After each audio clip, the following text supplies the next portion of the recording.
guys are back. I guess we better do another debate, Mikey. Yay. This is Jeff Rowdy Jake here. He's Michael Mandy. We're doing another of the 8 films to die for 2008. This is, what is it, Mikey? The Butterfly Effect 3 Revelations. Directed by Seth Grossman. Oh, I guess technically it's 2009. My bad, because they did come out earlier this year. Yeah.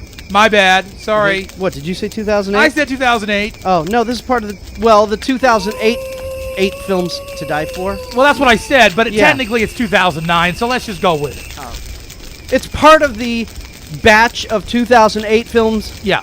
2008 8 Yeah. films to die for. Yes. That actually, didn't they come out in like January of 2009? Yes. Yeah, good. Okay. Yes. Let's just review the Yes. film. Let's just review it. Yes. Okay, it sucked. Goodbye. No, Thank you for listening no. to the Horror This is Debate. okay. Now we're dealing with here's the problem right off the bat. Okay. Mikey and I saw the Butterfly Effect. The first with one. Ashton Kutcher, Ashton with Kutcher. Amy Smart, Uh-huh. and I liked it.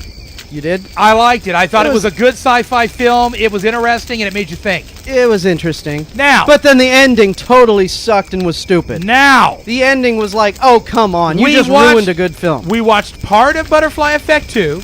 You did. I didn't. I stayed away. Okay, I watched part of it. Didn't like it at all. I've what I saw. I've read that part 2 sucked. Now I go to part 3 and I'm like, okay, now this is a little funky because we're used to the 8 films to die for being original, not sequel-esque films. Okay. Yeah. Usually they're by first-time directors making a film they usually wrote themselves. And I'm not sure why this got lumped in here, to be honest with you, because when I saw Butterfly Effect and the portion of Butterfly Effect 2 that I saw, I would consider this certainly more as a sci-fi film than I would a horror film. Yeah, this is more like Jumper.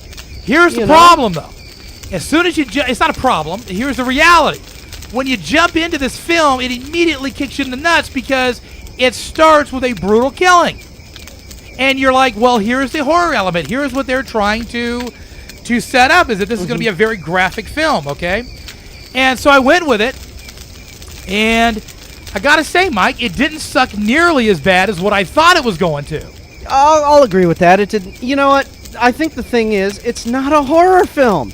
There was, let's forget there was that. a dead body Let's in it. forget okay, that. fine. Let's throw that to the side, and is- let's just review it on its own merits. What's the plot of this film? Well, here we go again. Because I'm sure nobody out there cared about Butterfly Effect 1 Well, or 2. here's what we got. We got this dude. Well, first of all, you know the premise behind the Butterfly Effect is that if you go back in time and you change one small element Like kill a butterfly. of anything in the past, it has a ripple effect all the way up to the future. Everything changes. Everything. Okay? So what we've got is a guy who has the capability to go back in time and change things. He had a girlfriend who had been viciously murdered, and I mean viciously freaking murdered, back when they were in high school, and he has never gotten over it. He thought he knew who did it. He thought they had the guy locked up, and begins to realize that, you know what? Maybe he's wrong. Maybe he's wrong. And so he starts doing a little digging and starts screwing everything starts up. going back when he's not supposed to. He's going to have to get spanked. Yep. Not supposed to, going back and changing things, and boy, does he end up in a ripple. I didn't say nipple. Does he end up in a ripple that he cannot control? Yeah, everything keeps changing, so he has to go back to a different point in time and change that so he could fix it. But every time he tries to fix something, he ends up screwing it up even more and more and more. Case in point, originally in life, he was the one doing very well off. He was the one taking care of other folks.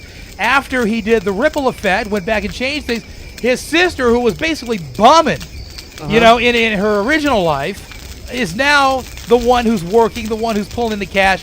He's the one that's sleeping on her couch. No, he was sleeping on that Mexican's Right, couch. that was funny, too, and I cracked up when he was telling him to get a job and get out. And the guy who was on death row is now like the lead attorney in some high-powered thing, and he's like, dude, get over it, So this is actually, to me, it's a very interesting equation. You go back in time. It's a fantasy, though. But yes, it is. But it's not a horror film. Who cares? I care. No. I was sold 8 horror films. Listen. Oh, shut up. Listen. This film, it had its merits. Now, like we did say, horror really didn't play into it all that much, except for the murders. The murders were brutal. Okay, there's a lot of graphic stuff going on. Oh, it wasn't that graphic. It was pretty graphic. It wasn't that graphic. It was pretty graphic. It was 7 graphic. 7 was very graphic. The most graphic part about 7 was why it was done and to whom it was done. But it was to. psychological. Yeah, This also had some psychological points to it. Not nearly as bad as 7. But I think that... Come on, after 7, you didn't want to talk for a week. You know, I was like, yeah. ooh! After 7, you got punched in the gut. Yeah, this movie didn't punch nothing. Well, okay. So, who's the lead character guy? The lead character guy in this movie, his name is Chris Carmack. Now, when I first saw this dude, I said, Starship Troopers. But right? it's not. But it's not. It's not Casper. It's actually this guy here, and he's played the OC and stuff like that. Mm-hmm. You know, and Rachel Miner's in it. Yeah, that's his sister. Yeah, and you know, so I'm sitting there. She was Penny Dreadful. Yes, she was. As a matter of fact, I didn't even put that connection together. You're absolutely And you know right. what? She was also in Tooth and Nail. Well, that was forgetful, wasn't it? Yeah, but still. Yeah. She was in all 3 years of 8 Films to Die For. That's awesome. Wow. I bet I'm probably the only person who picked that. You may have figured that out. Yeah. Maybe she probably knew it too. Well, I don't know. Let me just say this. I enjoyed this film. Yeah. And I'm not afraid to say it. I'm not ashamed to say it. This is a pretty good film. Now, I will say that the ending. What did the ending do to you, Mike? How did it make you feel? Made me feel glad it was over. No, that's not the answer I was looking for. Let's try again. What did the ending make you feel? Like it was a cop-out. Well, they tied up it was tied up too neatly. No. Did you watch the same movie I did? Yeah. Okay. The little girl at the end. Now, we're not giving anything away. I thought it was a little on the ridiculous side. It was very on the ridiculous side, which is what I was trying to pull out of you. Okay, gotcha. Okay. This made no sense. Right. It made no sense. The ending, it was almost, and I don't want to give it away, but it was almost like a weird kind of reincarnation deal. Would you agree with that? Oh, okay. You're going to talk about the extremes, like 5 seconds before the credits rolled. Correct. I thought you just meant how they tied it all up. No. Okay, yeah, no, that little postscript at the end was stupid. It didn't make sense. No, it was stupid. But what I'm saying is, would you look at it? Because I had a long discussion about this. They should have edited out the last 3 seconds. Wait a minute. Did you feel that this was some sort of weird, bizarre reincarnation story at the end? Well, that's what they wanted you to believe. Okay. I was confused. I didn't tie it together. I mean, I sort of did, but I was like, why? Why? Because they wanted to set up Butterfly Effect 4. Well, that's what I thought, and that's what ticked me off. Right. Because I was like, you know what? Because people can't make a movie that has an ending anymore. Yeah. Can't you just end the stupid movie? No reason for it at all. It didn't make sense. Didn't flow with the story. Had nothing to do with nothing, and that's what irritated me. The last 10 seconds of this movie should have been snipped. Yep. When they showed up at the barbecue, hey, and they don't give it away, Mikey. And they just said everybody's names. Yep. Joe, wow, ha, fade, credits. Yeah. That's how it should have ended. Well, I'm going to tell you this. You're not going to be disappointed with the acting in this film. You're not going to be disappointed with the characterizations in this film. You're even not going to be really disappointed with the story in this film because it's interesting and it really kind of gets it gets in your head and you're thinking about it and you know it's right. If you change something in the past, things are going to change in the future and it's a really cool concept and for that I'm giving it 3 stars. And I think that the lead character especially, he did a really, really good job. Chris was pretty good. He was solid. And Rachel Miner, of course, experienced actress, did a very good job. I cracked up at the marijuana guy. I mean, this is like a fat Cheech and Chong, baby. He was happening. Yeah. I was not disappointed. I actually, besides that What about the bartender lady? Well, you see them tats? Did she have a line? What about them tats on her back? And I'm not talking about a cocaine line. Did she give him a line?